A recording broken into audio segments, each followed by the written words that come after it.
Now let's move to the AC servo motors.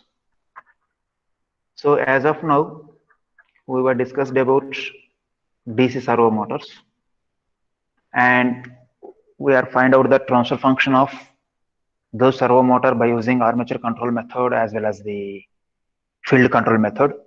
Why we have done those two methods is in order to control the speed of a DC motor, we'll have those two methods.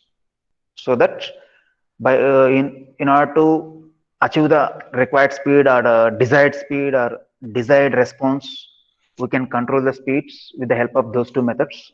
That's why by incorporating those two methods, we are find out the transfer function of that servo motors.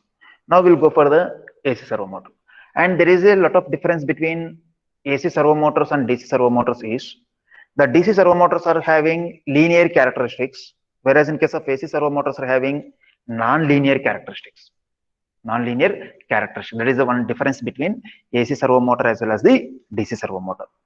Once again, I'm repeating, DC servo motors are having linear relationship characteristics, whereas AC servo motors are having non-linear relationships. And coming to the AC servo motor, this servo motor is basically two-phase induction machine. Basically, two-phase induction machine. Induction motor, except some special design features. Except some special design features. So now we'll see what are those special features we'll see right now.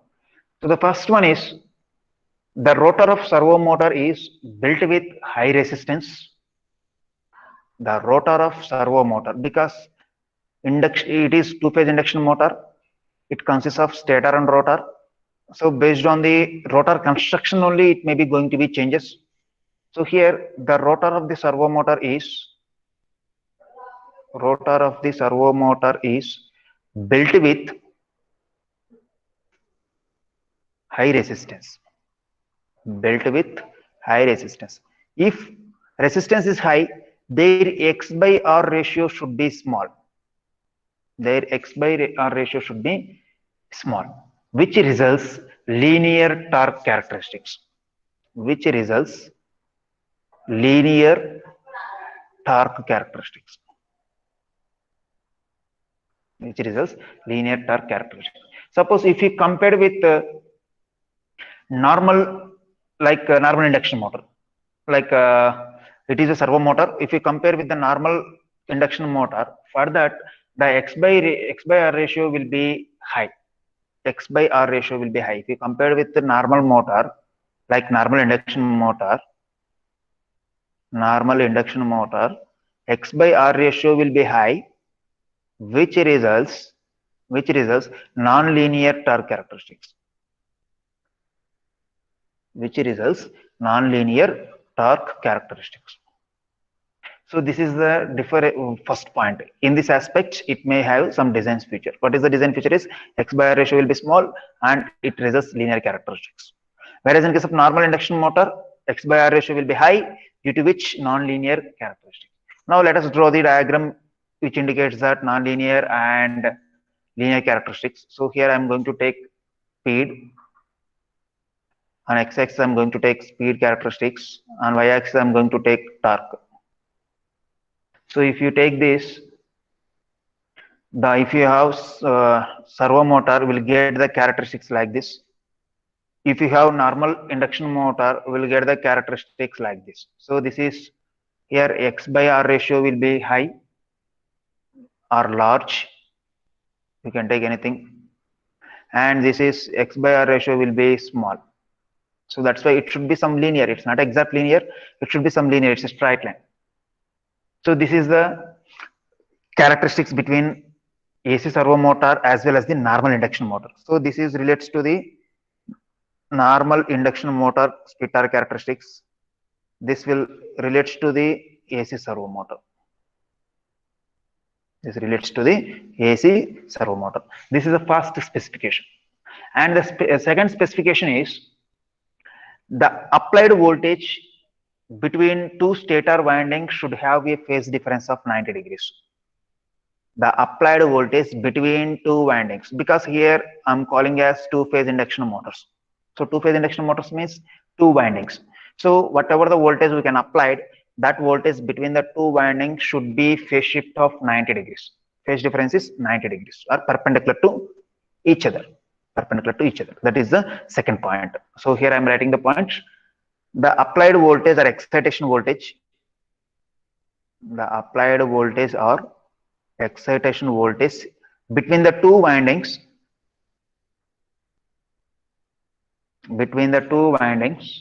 should have a phase difference of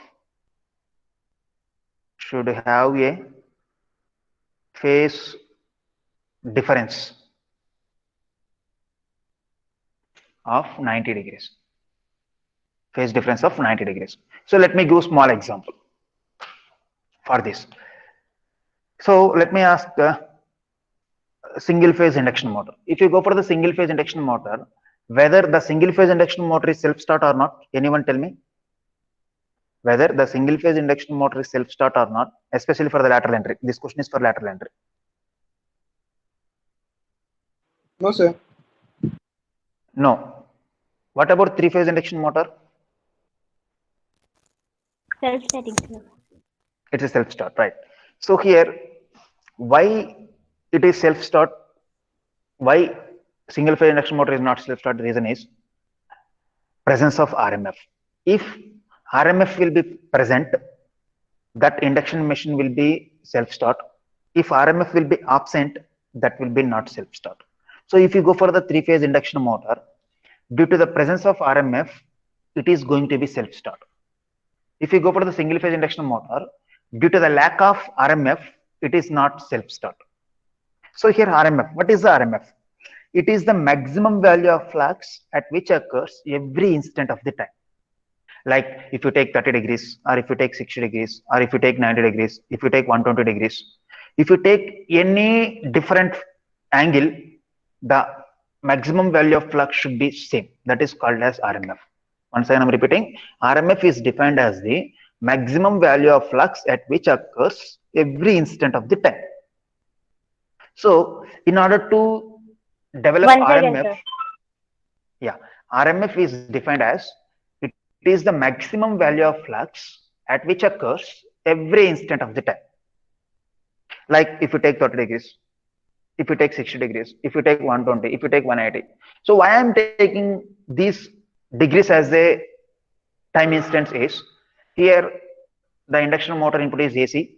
The AC voltage waveform is varies from 0 to 360 degrees. 0 to 90, it will reach a peak value.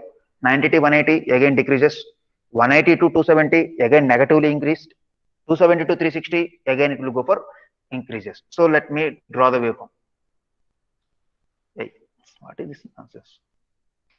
Yeah, so this is the AC waveform input. So here it's a 90 degrees, it's a 180, it's 270, it's a 360. So that's why I'm taking 360, 90, 120 like that. So suppose if you take 30 degrees, if you take 90, if you take 150, if you take 270 also, the resultant flux should be constant. That constant will be 1.5 into pi m. This is for three-phase induction motor. So due to the presence of rotating magnetic field, then only it will be self-start. If you go for the, see, on one more point, in order to produce RMF or in order to generate RMF, minimum requirement is two phases. With a single phase, we can't generate the RMF. It can't generate RMF, so that the machine will be not self-start. So in a three-phase induction motor, we have three phases R, Y, B. These three phases are displaced by an angle of 120 degrees. Like if R will be started from 0, we'll get like this. If Y will be started from 120, you will get like this. If B will be started from 240, you will get like this. These are three-phase waveforms. So if you draw three-phase waveform, this is one more voltage. This is a three-phase voltage, R, Y, B. So each and every phase will displaced by an angle of 120 degrees. We have three phases, but requirement is only two. Therefore, RMF can be generated. But if you go for the single phase, like if you go for the single phase induction motor, we'll have only one phase, because single phase supply. That is only like this only. We have voltage that is simply Vs. With this RMF cannot be produced, so that machine will be not self-start. In order to make it start, we can add one more winding, which is called as additional winding or auxiliary winding to the main field winding. Here my point is getting. So what my point is, in case of three-phase induction motor, we have three phases. With the help of the three phases, we can generate the RMF so that it is a self-start. If you go for the single phase induction motor, we'll have only one phase. With the single phase, it can't generate the RMF, so that it is not self-start. In order to make it self-start, we can add one more winding or additional winding or compensated winding or auxiliary winding to the main field winding. Then it will become self-start. So now that additional winding should be 90 degrees to the main field winding. Suppose if main field winding will be like this, the additional winding will be like this. This is the 90 degrees, in between these two 90 degrees. Then it is called as self-start. So that's why this point will be coming to the picture. The excitation voltage is between the two windings should have a phase difference of 90 degrees. Then only